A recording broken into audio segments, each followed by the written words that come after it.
বিজেপিকে ভোট দাও, নাহলে তোমরা ভারতবর্ষের নাগরিক হিসাবে প্রমাণিত হবে না। কি আশ্চর্য! এই ঐতিহাসিক মাটিতে দাঁড়িয়ে বলছি, যেদিন আমার সমাজের খেটে খাওয়া মানুষকে, আমার খেটে খাওয়া মানুষের আধার কার্ডকে ডিঅ্যাক্টিভেট করবে, সবার আগে বিপ্লব বিশ্বাস শহীদ হবে, সবার আগে বিপ্লব বিশ্বাস নিজের রক্ত দেবে।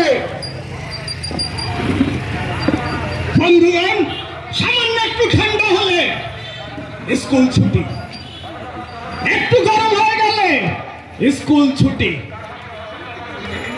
স্কুলের ছাত্র ছাত্রীদের শিখিয়ে দেয় টিভির সামনে বসে থাকবি, টিভি বলবে কবে তোদের স্কুল খুলবে। বাহ, क्या तमाशा है यार! इधर saint Mary's, saint Joseph, saint Francisco, বড় বড় খ্রিস্টানিটিদের দেওয়ার নাম করা স্কুলগুলো, সেই স্কুলের আলালের ঘরের তুলাল ছেলেমেয়েরা দিব্যি গরমে স্কুলে যাচ্ছে। আর আমার খেটে খাওয়া ঘরের সন্তান, তারা ঘরে থেকে গুলি ডান্ডা খেলছে, ইচ্ছা মতো মোবাইলে গেম খেলছে। স্কুলে যাওয়ার কোনো বালাই নেই, নাম নেই, পড়াশোনা নেই। আর স্কুলে যাবেই বাকি। এর মধ্যে 25,753টি শিক্ষক তারা তাদের চাকরি হারিয়েছে। একবার ভাবুন না, ওই ছেলেটা, ওই মেয়েটা আমার ভাই, আমার সন্তান, আমার মেয়ে, আমার কন্যা, আমার বোন, আমার দিদি, যে শিক্ষকতা করেছে কয়েক বছর ধরে, আর তাদের চাকরিটা বিনা নোটিশে চলে গেল। চাকরিটা কার কারণে গেল প্রশ্ন করবেন না? ওই সেই গরিব ব্রাহ্মণ কন্যা, যিনি হাওয়াই চপ্পল পরেন, সাদা শাড়ি পরে নিজেকে গরিব হিসাবে প্রমাণ করার চেষ্টা করেন, হেলিকপ্টারে উড়ে উড়ে বিভিন্ন জনসভা করেন। ওই মাননীয়া, যার পূর্বপুরুষের ইতিহাস আমাদের থেকে বেশি জানেন। আমরা তো পৈতাধারী মানুষ নয়, কিন্তু আমরা ইতিহাস পড়ে ওই হাতে গোনা বর্ণশ্রেষ্ঠ মানুষের ইতিহাস জেনেছি। জানার পরে আমাদের আত্মাভিমান, আত্মসম্মান বোধ কারুর কারুর জেগেছে, কারুর কারুর অভ্যাসগত কারণে ঘুমিয়ে রয়েছে। ওই মমতা ব্যানার্জি, তিনি ঠাকুরনগরে গিয়ে আমার শুদ্রানী বড় মা, আমার বড় মায়ের পাদপদ্মে ভূমিষ্ঠ হয়ে প্রণাম করেছিলেন। গলায় গামছা নিয়ে ভূমিষ্ঠ হয়ে প্রণাম করেছিলেন। আমার কৃতজ্ঞ মতীয় সমাজের মানুষ দুহাত ভরে ভোট দিয়ে তাকে মুখ্যমন্ত্রী বানিয়েছিলেন। ওই দেখা দেখি ভারতবর্ষের প্রধানমন্ত্রী পরম শ্রদ্ধেয় নরেন্দ্র ভাই দামোদর দাস মোদী, নরেন্দ্র ভাই দামোদর দাস মোদী হাই সিকিউরিটি নিয়ে জেট ফ্লাইটে করে উড়ে চলে গেলেন আমার হরিচাঁদ গুরুচাঁদ ঠাকুরের জন্মস্থানে। ওরাকান্দিতে গিয়ে সাটাম হরি ঠাকুরের সামনে শুয়ে পড়লেন, ভূমিষ্ঠ নয়, শুয়ে পড়লেন।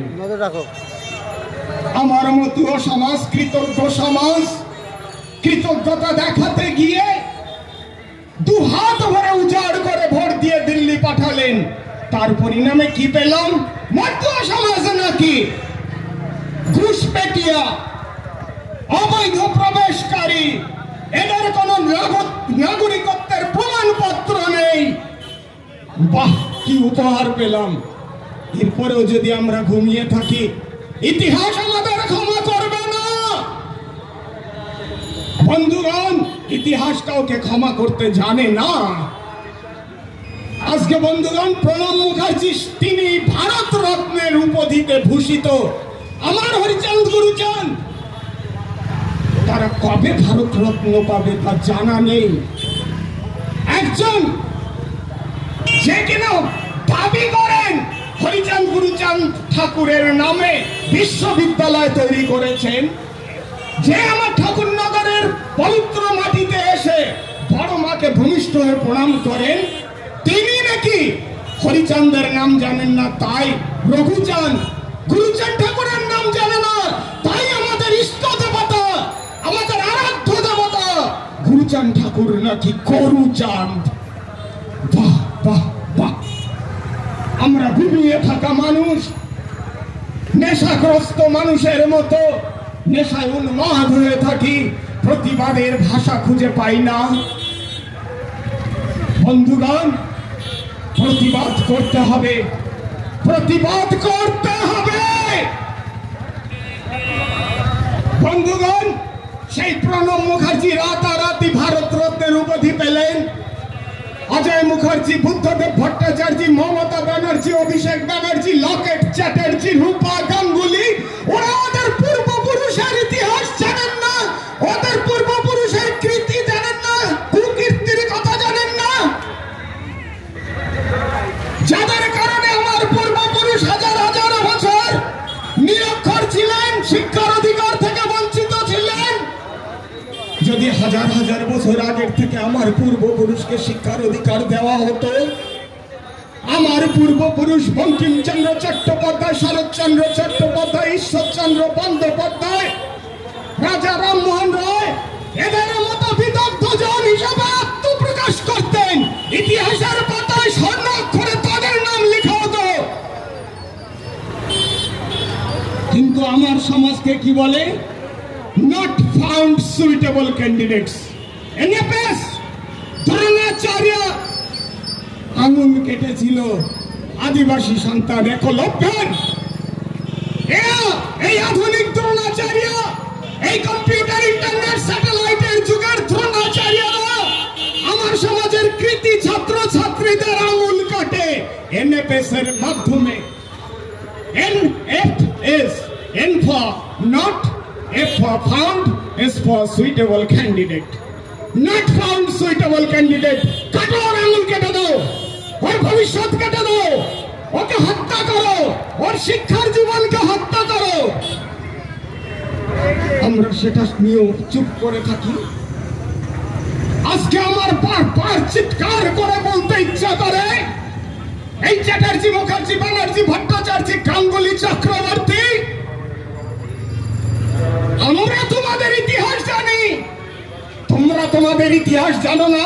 তোমার পূর্বপুরুষের কারণে ভারতবর্ষের কোটি কোটি দলিত মানুষ, অস্পৃশ্য সমাজের মানুষ, ছোট জাত অচ্ছুত মানুষ অস্পৃশ্যতার তকমা নিয়ে জন্ম নেয়, অস্পৃশ্যতার তকমা নিয়ে চিতায় চলে যায়। সেই মানুষের ভোট নিয়ে তোমরা প্রধানমন্ত্রী, মুখ্যমন্ত্রী হও, আর তোমার পূর্বপুরুষের দায় নিয়ে কলকাতার রাজপথে দাঁড়িয়ে কবর ক্ষমা চেয়েছ এই কোটি কোটি অস্পৃশ্য মানুষের কাছে। রানাঘাটের কুপার্স ক্যাম্পের মানুষ প্রশ্ন করবেন না আমার পূর্বপুরুষ বর্তমান পুরুষকে অস্পৃশ্যতার তকমা কারা দিয়েছে? মুসলমান, খ্রিস্টান, এরা দিয়েছে। এরা আমার পূর্বপুরুষকে অস্পৃশ্য বলেছে, আমার বর্তমান পুরুষকে অস্পৃশ্য বলেছে। আমরা জানি তো জেনারেল নাই। আচ্ছা আচ্ছা, জেনারেল না, অসুবিধা নেই, দাঁড়ান একটু ওয়েট করুন।